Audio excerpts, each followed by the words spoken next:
नमस्कार साथियों, नमस्कार। मैं हूं Deepak Sharma, motivational speaker, life coach.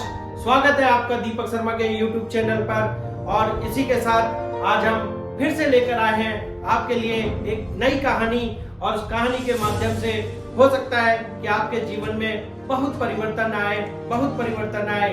क्योंकि होता क्या है कि आजकल लोग संघर्ष करना ही नहीं चाहते, क्योंकि संघर्ष आते ही वो बिल्कुल जीरो पर आ जाते हैं।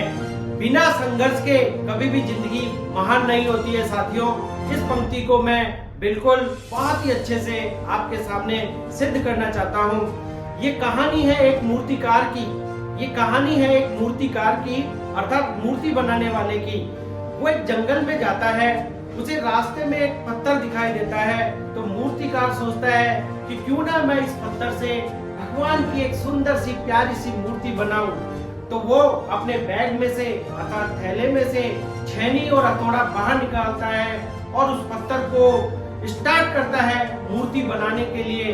जैसे ही वो उस पत्थर पर छेनी और हथौड़ी से वार करता है, पत्थर की अंदर से आवाज आती है कि भगवान के लिए मुझे मत तोड़ो, मत मारो, मुझे बहुत दर्द हो रहा है।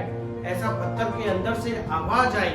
अंदर से आवाज आते ही मूर्तिकार रुक गया। उसने सोचा कि पत्थर बोल रहा है और वो रुका। लेकिन फिर मूर्ति वाले ने सोचा कि क्यों ना मैं वापस प्रारंभ करूं। अब जैसे ही उसने वापस हथौड़ी मारना प्रारंभ किया, पत्थर में से फिर आवाज आई कि मुझे बहुत दर्द हो रहा है। तो मूर्तिकार ने अपने आप को रोक लिया। उसको लगा कि शायद ये पत्थर बोल रहा है, तो उसने अपना काम वहीं छोड़ दिया और आगे की ओर बढ़ गया। जब वो 10-5 कदम आगे चलते ही फिर उसे एक बहुत बड़ा सुंदर सा पत्थर दिखाई दिया।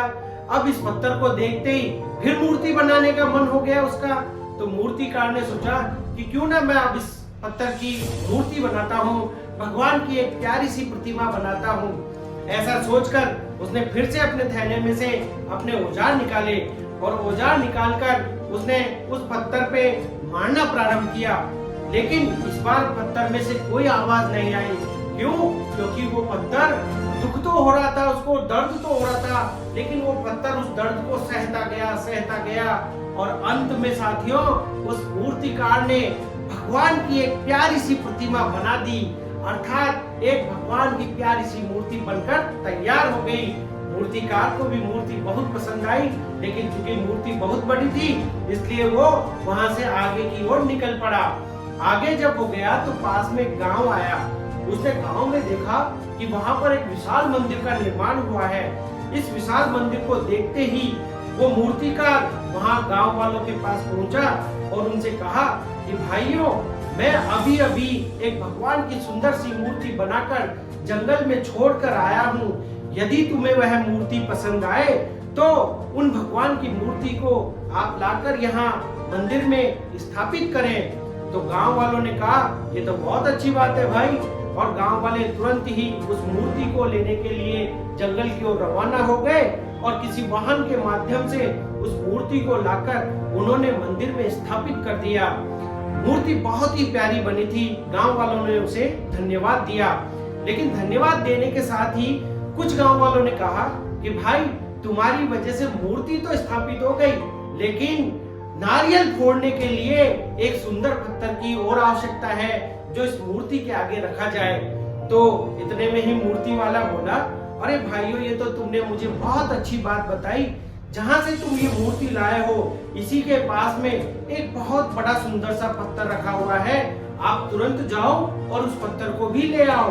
गांव वाले तुरंत गए और उस पत्थर को भी ले आए और उसको वहां पर स्थापित कर दिया, बिल्कुल भगवान की प्रतिमा के सामने। अब साथियों, मंदिर में पूजा पाठ शुरू हो गए, प्रसाद चढ़ाना शुरू हो गया, माला चढ़ाना शुरू हो गया। तो भगवान की पूजा प्रारंभ हो गई। अब वो जो पत्थर मूर्ति के सामने ही रखा था, उसने देखा कि यार ये पत्थर वहीं पड़ा हुआ था, लेकिन इसकी तो किस्मत ही बदल गई। तो वो रात को एक दिन दोनों पत्थर, अर्थात एक भगवान की प्रतिमा वाला और एक सादा पत्थर जिस पर नारियल फोड़े जाते थे, वो आपस में रात में बातें करने लगे कि भाई, तेरी तो किस्मत ही चमक गई। तू तो रोज लड्डू खाता है, तुझे लोग माला पहनाते हैं, तेरी तो पूजा होती है। वाह भाई, क्या किस्मत पाई है तूने। तो भगवान की प्रतिमा बोलती है कि भाई ये सब तुझे मिलने वाला था, लेकिन क्योंकि तू है ना जो उस मूर्तिकार के हथौड़े की चोट से डर गया भाई, और तू उस दर्द को सहन नहीं कर पाया, लेकिन मैं उस दर्द को सहन कर गया और आज उसका फल मुझे मिला। तो साथियों, इसका मतलब क्या हुआ कि जो व्यक्ति अपने जीवन में किसी भी तरह का दर्द आए, तकलीफ आए, तो थोड़ा इंतजार करो, क्योंकि उसके बाद अच्छे दिन जरूर आते हैं। एक मीठा फल अवश्य आता है, अवश्य आता है। तो साथियों, अगर कुछ अच्छा करना है, अगर कुछ अच्छा पाना है, तो हमें इस संघर्ष से घबराना नहीं है। तो साथियों, अच्छा बनने के लिए कोशिश करो कि दर्द से, तकलीफों से कभी भी डरो मत और आगे बढ़ते रहो। अगर आपको मेरी ये स्टोरी पसंद आई हो तो प्लीज चैनल को सब्सक्राइब करें, लाइक करें, कमेंट करें। तब तक के लिए मैं चलता हूँ, आपसे विदा लेता हूँ। अपना ख्याल रखना और मुस्कुराते रहना। जय हिंद, जय भारत।